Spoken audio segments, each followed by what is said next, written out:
Insert tab में हमारे पास पहला ग्रुप टेबल का पाया जाता है। टेबल के ग्रुप में हमें दो ऑप्शन देखने को मिलते हैं, पिवट टेबल और टेबल के। आप पहले टेबल का ऑप्शन समझेंगे, उसके बाद पिवट टेबल का। तो आपके पास अगर पहले से डेटा रिकॉर्ड है तो आपने डेटे को सिलेक्ट कर लेना है, ठीक है। यानी कि आप पहले डेटा रिकॉर्ड कर चुके हैं और डेटे का आपने टेबल क्रिएट करना है, तो आपने डेटे को सिलेक्ट कर लेना है। सिलेक्ट करने के बाद टेबल वाले ऑप्शन पे क्लिक करते हैं तो आपके पास एक विंडो ओपन हो जाती है। यहाँ पर आपने सिंपल ओके पे क्लिक करना है तो आपका टेबल क्रिएट हो चुका है, ठीक है। ये हमारे पास टेबल क्रिएट हो चुका है। अब अगर आपने पहले टेबल क्रिएट करना है फिर उसमें डेटा एंटर करना है, तो उसके लिए आप कर्सर को एक्टिव कर लेंगे जहां पर आपने टेबल क्रिएट करना है। एक्टिव करने के बाद आप सिंपल इंसर्ट वाले टैब में आते हैं और यहाँ पर आपको टेबल वाला ऑप्शन पहला मिल जाता है। इस पर क्लिक करते हैं तो आपका टेबल यहाँ पर क्रिएट हो जाता है, ठीक है। उसके बाद हमारे पास दूसरा ऑप्शन पाया जाता है पिवट टेबल का। आप टेबल के डेटे को इजीली एनालाइज कर सकते हैं। तो इसको आपने कैसे अप्लाई करना और कैसे इसे इस्तेमाल कर सकते हैं, आप अपने कर्सर को सिंपल टेबल में एक्टिव करेंगे। एक्टिव करने के बाद पिवट टेबल पे क्लिक करेंगे।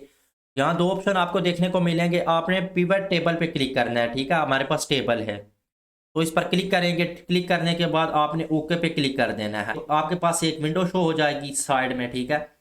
तो आप यहाँ से नेम, प्रोडक्ट, प्राइस, ठीक है, और प्रोडक्ट प्राइस टू टोटल, ये चीज़ें आपके पास शो हो जाती हैं। आपने इन्हें क्लिक कर लेना है जिस जिस ऑप्शन को भी आप अप्लाई करना चाहते हैं। हम सबको करना चाहते हैं तो सबको मार्कअप कर देंगे।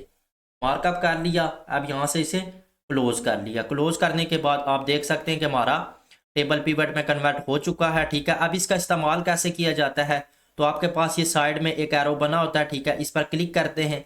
क्लिक करने के बाद आपके पास यहाँ पर ये ऑल सेलेक्टेड है, ठीक है। इसे ऑफ कर लेना है। ऑफ करने के बाद, ठीक है, ऑन भी रहने देते हैं तो इसका कोई नुकसान नहीं है, ठीक है। आपके तमाम एम्प्लॉय का रिकॉर्ड आपके पास शो हो रहा होगा, ठीक है। तो अगर ऑफ कर देते हैं तो शो नहीं हो रहा होगा, सिंपल विंडो होगी।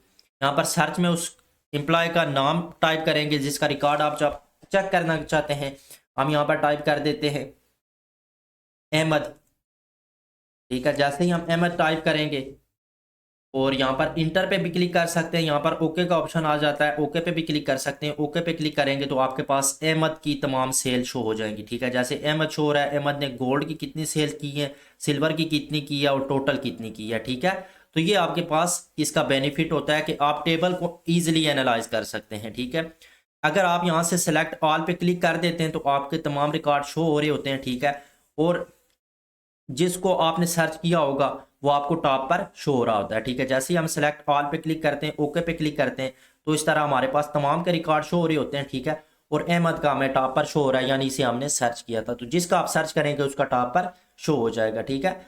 तो अब अगर दूसरा ऑप्शन जो मैंने आपको बताया था उसे प्रैक्टिकली अगर करके दिखाएं, ठीक है, कि डेटा अगर बाद में देना है, टेबल क्रिएट करना है, तो उसके लिए आप कर्सर को सिंपल एक्टिव कर लेते हैं। एक्टिव करने के बाद टेबल पे क्लिक करते हैं, ठीक है, और ओके पे क्लिक करते हैं तो आपका टेबल क्रिएट हो जाता है, ठीक है। यानी कॉलम 1 क्रिएट हो चुका है। यहाँ से आप डेटा देते जाते हैं, ठीक है। इसी तरह फिर कॉलम 2 क्रिएट कर सकते हैं, कॉलम 3 क्रिएट कर सकते हैं, जितने आपने कॉलम क्रिएट करने कर सकते हैं। तो ये हमारे पास टेबल का ग्रुप पाया जाता है।